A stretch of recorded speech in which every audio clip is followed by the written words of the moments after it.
SC महिला, लातूरमध्ये SC महिला प्रवर्गासाठी आरक्षण।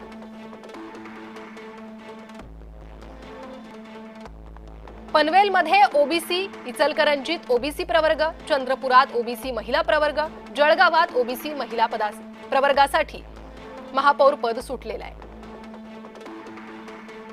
उल्हासनगरात ओबीसी प्रवर्गासाठी, अकोल्यातही ओबीसी प्रवर्गासाठी, अहिल्यानगरमध्ये ओबीसी महिला प्रवर्गासाठी, कोल्हापुरात ओबीसी प्रवर्गासाठी महापौर पद सुटलेलं आहे।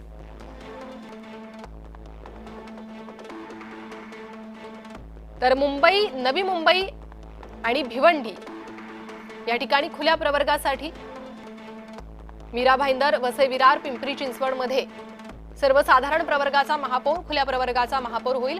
पुणे, नाशिक आणि परभणीतही खुल्या प्रवर्गाचा महापौर होईल।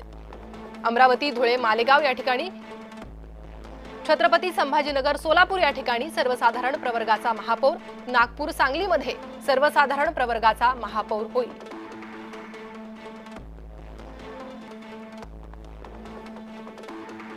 आरक्षण पडलेलं आहे ठाण्याला, काय म्हणाल?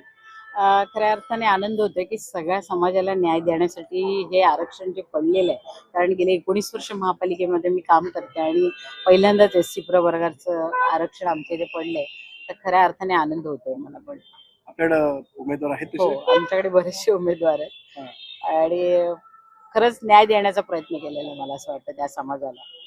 कशा पद्धतीने सत्तेचं समीकरण असणार आहे ठाण्यातलं? आम्ही सत्तेचे समीकरण मला असं वाटतं ठाण्यामध्ये तरी वन साइड आहेत आम्ही, कारण 75 सीट्स आमच्या आहेत आणि बिनविरोधच महापौर बसेल। बीजेपी बरोबर आपण सत्ता हे करणार आहात? ते तर आता युतीमध्ये आहोत, तर मग ते समीकरण जुळवायलाच लागतील, कारण महायुती आहे आमची आणि त्याच्यामध्ये युतीमध्ये सत्तेची समीकरण नेहमीच बदलत असतात आणि त्यांनाही त्याच्यामध्ये सहभाग त्यांचा केला जाईल। त्याच्यामध्ये इतर काही छोटे पक्ष तुमच्याबरोबर आहेत असं कळते? इतर छोटे पक्षाचा आता मला असं वाटतं वन साइड असल्यामुळे त्यांचा विचार होईल नाही होईल ते मला माहिती नाही, पण आमची पूर्ण वन साइड आमचेच लोक आहेत। बीजेपीचे पण तेवढे कॅन्डिडेट आमच्याकडे आहेत, तर मला असं वाटतं बाकीच्या लोकांना घेऊन न घेऊन काय हे नाही होणार, आम्हाला काय फरक नाही पडणार। 75 सर्व आले।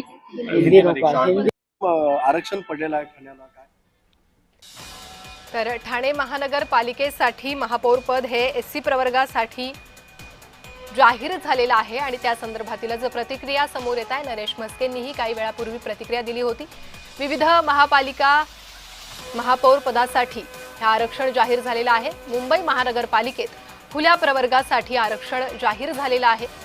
आता यामध्ये महिला की पुरुष या संदर्भातली घोषणा अजून बाकी आहे, तिकडे लक्ष लागलेलं आहे। मात्र त्याआधीच मुंबई महापालिका महापौर पदाच्या आरक्षण सोडतीवर ठाकरे गट आक्रमक झालेला आहे। किशोरी पेडणेकर यांनी आक्षेप घेतलेला आहे।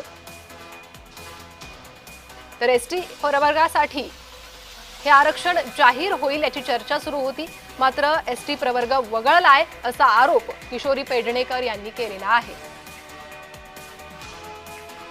तर अर्थात खुल्या प्रवर्गासाठी मुंबई महानगरपालिका जाहीर झाली आहे।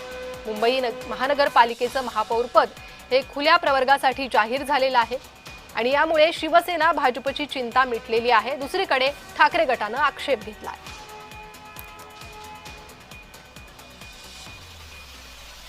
मुंबईतील सोडतीवर किशोरी पेडणेकरांनी आक्षेप नोंदवलेला आहे। ठाकरे गट आक्रमक झालेला आहे।